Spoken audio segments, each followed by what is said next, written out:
What's up guys, welcome back to my channel. My name is Gage Dillon and today we're just gonna keep the Strangers train rolling. So if you guys were around for my video last week, you'll know that I already watched and reviewed The Strangers Chapter 1. Big fucking waste of time. I will link that somewhere down here for you or in the comments and you can see how I felt about that movie. It was bad. But I was thinking that now that I watched the Chapter 1 of the trilogy, and I haven't really revisited the first two in quite a bit, so I thought that this would be a perfect time to just go ahead and rank all of the three movies that they have at the moment, because chapter 2 is coming out sometime later this year. But yeah, I'm gonna rank them based on 4 different categories. I'm gonna go based off of the characters, the story, the scares, and the rewatch value. But of course, before we get started, if you're new here, please make sure to hit the subscribe button. It'll really help the channel out a lot and will ensure that I can post videos more often for you guys. And if you really want to be helpful, hit the notifications bell so you know whenever I post new videos. But all right, with that being said, spoilers galore in this video. So yeah, with that being said, let's go ahead and get right into it. All right, so we're gonna be going worst to best. So we'll start with the bottom spot, which should really surprise no one if you've already seen my review on it. Coming in at number 3, the bottom spot goes to The Strangers Chapter 1, directed by Renny Harlin, and it came out this year. So yeah, I mean, I've kind of already given a rundown on how I felt about the movie, but if you haven't seen that video, the movie sucks, the characters are stupid, the strangers don't feel like the strangers, everything that is reimagined from the first movie is completely dull here. So yeah, that's basically my overall thoughts on the movie. But to get into the characters, we have Maya, who's played by Madeline Petch. We have Ryan, still don't know who that actor is, don't care. The strangers, and then the rest of the people are just cliche, shady townspeople. You hardly know these characters.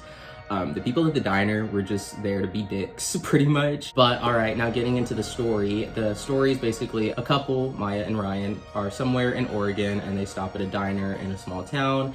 After having car trouble, they decide to accept the help from a few residents at the diner. And this pretty much results in them staying at the Airbnb that the strangers inevitably target. And then now getting into the scares, this is probably one of the most unscary movies I've ever seen in a theater. They just were not trying. If you've seen the trailer, you've seen every single scare that's worth jumping at. It's all been spoiled for you in the trailer, and when you finally see it on the big screen, you're expecting it, so it really virtually means nothing whenever you actually see it.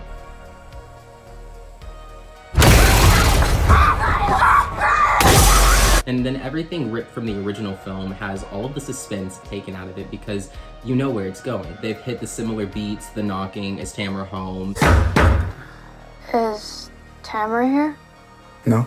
In the end, they just really don't feel effective at all. So with that being said, the story's boring. For scares, it was the most unscary movie I've seen in recent memory. So I thought this would kind of be cool to add into the end of each ranking for each movie. So the Rotten Tomatoes score for this movie is 13%. I would say that the rewatch value for this one is a 0 out of 10. It was the exact same movie. If I would have not watched this movie, I would have missed absolutely nothing. I would have been way better off watching the original. Personal rating though, I would give this one a 2 out of 10 because the cinematography was very nice. I'm not the biggest fan of the forest being the, playground for the strangers in this movie. But I will say that the way that it was shot was very nice. The movie felt very polished, which I feel is kind of a gripe on another end because I feel like the original movie felt a little bit more grounded and real and wasn't as polished and cinematic as this one. So while the cinematography was done very well, it's the story and the characters and everything else, scares and all, that ultimately bring this movie down to the bottom spot. So now moving on to our second spot right in the middle. The second spot for the Strangers ranking is The Strangers Pray at Night. This one was directed by Johannes Roberts and it came out in 2018. This one I adore so much. I love this one. It is so much fun, and in this one you have the added bonus of there being 2 extra characters. So the characters for this one are Kinsey and Luke, their brother and sister, and then you have Cindy and Mike, who are the 2 parents, and then of course you have the strangers. Getting into the story, after causing trouble for her parents, Kinsey and her family take a road trip to drop her off at boarding school, and along the way they decide to visit and stay with Sydney's aunt and uncle at the trailer park or motel. Basically it was on the off season, so no one else is there, and they were gonna go stay there on their way to the boarding school for their daughter. The strangers in the very beginning, killed the aunt and uncle right away, so they're already there, and this is what ultimately leads them to facing off against the strangers who have already been waiting for them. So yeah, the story's pretty basic in this one too. You kind of have some added depth to it given that it's a family instead of just a couple, but this one had a very 80s style slasher vibe to it, so it really just had a lot of fun with the mayhem and terror that the strangers were bringing upon this family. So it's pretty bare bones for a slasher movie, which is kind of to be expected in the genre, but it did it really well and at least didn't take itself too seriously. This movie at least had fun with the stupidity amongst the characters. It at least has a fun vibe, which is why I would say that this one is probably the most rewatchable for me. But as far as scares go, there's actually none really in this movie, in my opinion. This one more so relies on tension. This one has more fun than scares, to be honest. The very 80s style slasher. The scares are more often than not replaced with tense chase scenes and fight sequences that are more tense instead of scary. The pool scene, for example, where the brother's fighting with Baghead at the pool and, you know, had faced off with Pinup Girl.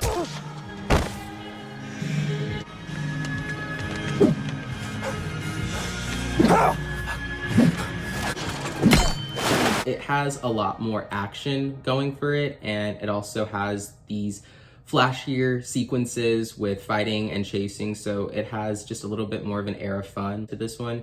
So you're more so entertained rather than disturbed or unnerved, which in a scary movie that can go one of two ways. If you're someone who really likes to be scared in a movie, this one's probably not going to be for you, but if you're someone who likes slashers and chases and fun, this one's gonna probably please you. It's extremely entertaining, especially since we don't see too much physical combat between the characters and the strangers in the original, and, you know, chapter 1 for that matter. It's nice to have the characters actually fight back and really give the strangers a run for their money this time around. I mean, they all died. At least you have the sister and the brother who survived, and they were actually able to kill the strangers, so I really enjoyed that we at least got a somewhat happy ending for these. Well, they're orphans now, but at least they lived. I like that a little bit better than the pretty somber notes that chapter 1 and the original end on. For the Rotten Tomatoes score though, none of the Stranger movies have ever gotten a fresh score on Rotten Tomatoes ever, and Rotten Tomatoes is not the be all or end all for movie ratings, so I know that they could be pretty hit or miss, but for this one, they have a 40% score, which I feel like is kind of fair. Honestly, pretty average for a slasher movie like this. This one could have been scarier, but I feel like this one is a lot higher for me just because it has so much fun and doesn't take itself too seriously. So I feel like the people that rated it were probably expecting a really scary follow-up to the original, and this just was not it. This one's the highest rewatchable Strangers movie for me at a 9 out of 10. Again, so much fun, love the characters, love the score, very 80s and reminded me of John Carpenter. So I really enjoyed how they added in that type of music since the first movie really didn't have any. Personal rating, I would give this one a 7 out of 10. This one is edged out just slightly by the original, and I will get into why, but this one's definitely not a bad movie at all. It feels just kind of like a summer slasher movie if you get the vibe that I'm talking about. Definitely my favorite personally in the series, and if you haven't watched Prey at Night in a while, I would definitely give it a rewatch. But alright, now that leaves us to our number 1 spot, which of course can only be one other movie. It's of course the OG Strangers. You're home. It was directed by Brian Bertino and it came out in 2008. This one is the most well-made movie in my opinion. Again, like I said, the Chapter 1 trilogy is definitely a lot more polished and cinematic, but I think that this one, the way that it was made was very intentional and it was done very well. So I'll get into all of that, but I would definitely say that this is, you know, why it ranks so high for me personally, even if it's not the most fun. It is definitely the most well-made movie for what it's going for. But before we get into all that, starting with the characters, you have Kristen and James, who I think are probably the best characters out of all of the movies, because you can tell that they still care for each other despite the rough shit that they're going through, but they still very clearly care for each other. Terrible shit starts going down, it's up to them to work together despite, you know, whatever they have going on between each other. So I feel like they had a very strong character dynamic with this one. There's really no other characters in this movie either. So this movie definitely feels the most isolated, which I think is a huge advantage that this movie has. It's okay, there's nothing here.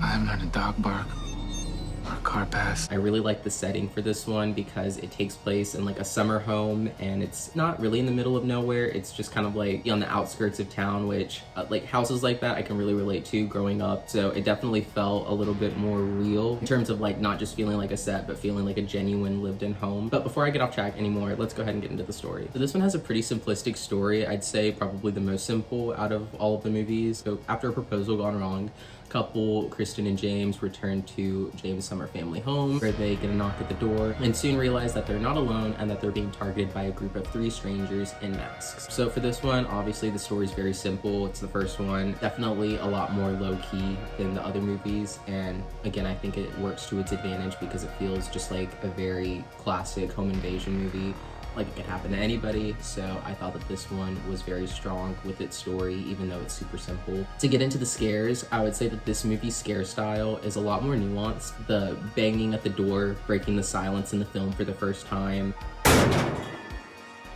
The lack of constant wall-to-wall music, like in the later sequels, builds an uncomfortable atmosphere, and it almost, again, feels more real. Kristen and the man in the mask watching Kristen take a drag from her cigarette, completely oblivious to the man stalking her just mere feet away.